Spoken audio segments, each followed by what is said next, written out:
Okay, let's speak to the Senior Fellow at the Atlantic Council and former spokesman for the OSCE Special Monitoring Mission in Ukraine, Michael Bociurkiw, who joins us now from Odessa.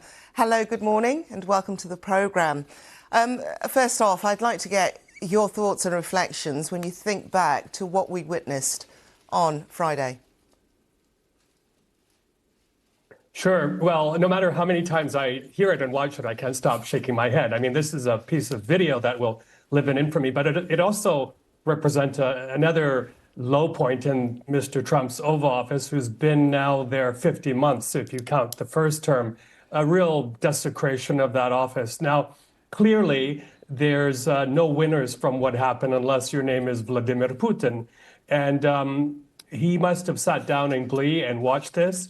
The other thing I'd say is it's easy to Monday morning quarterback, as they say in the United States, but it probably would have been better had that meeting not taken place. It does look like the Ukrainian side was very, very much pushing for it to get that rare earth elements deal signed. But that probably could have been done on a more junior level or technical level. But the other thing we're seeing here, connecting the dots, is it does look like at the end of the day, Mr. Zelensky walked into a trap. What you saw there in that video was lava building up over probably not months, but years between Mr. Trump and J.D. Vance, this animosity towards Mr. Zelensky and Ukraine, because they even accused him, for example, of siding with the Democrats, going to Pennsylvania last year for that highly televised visit to the ammunition factory. So a lot building up there that came out, and this will be hard to recover from. And I suppose that's what matters now, is what next? Many people saying, and perhaps rightfully saying, that ultimately Mr. Zelensky is a hero for what he's doing. But what about Ukraine itself? What does he have to do next to ensure that he does have some form of security?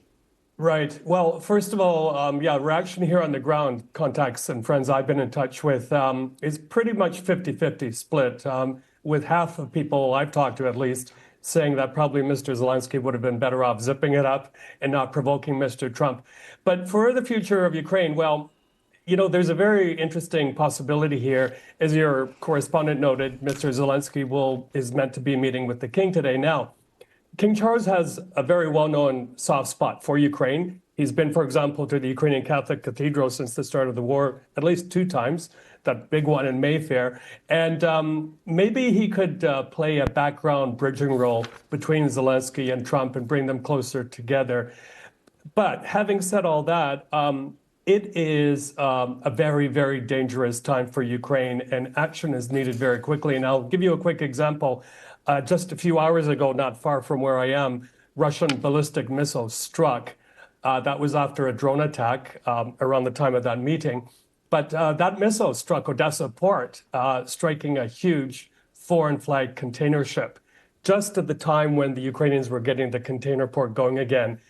And there have been strikes all over Ukraine. And I fear that Mr. Putin is exploiting this void to gain ground in Ukraine, not only on the front line, but destroying Ukrainian infrastructure and cities all over Ukraine. What cards does the US hold besides actual missiles, actual arms, that could really be detrimental to Ukraine? They hold a lot of cards, most of them at the moment, both financial and militarily. Now, financially, Ukraine has an average monthly budget deficit of about $5 billion. So that UK loan, it's not a grant, it's a loan, won't even cover a month of that deficit. Secondly, United States has control of some crucial things. Number one, that Starlink communication system owned by the shadow vice president, as I call him, Elon Musk, that could be switched off to great pain to the Ukrainians. Secondly, the Americans provide a lot of intelligence information to the Ukrainians, for example, targeting information inside Russia. And thirdly, and very, very crucially, related to what I just said about the port, is that Patriot missile defense system. Should the Americans, God forbid, disable that, Ukraine would be very exposed. And just quickly, I understand as well that in that meeting with Mr. Trump, when things were still calm. Mr. Zelensky either was planning to or did propose that Patriot missiles be manufactured here in Ukraine under a U.S. license to make them cheaper because they're very expensive. So, but that in the end didn't happen either. Michael Bociurkiw, thank you very much indeed. Thank you. Thank you.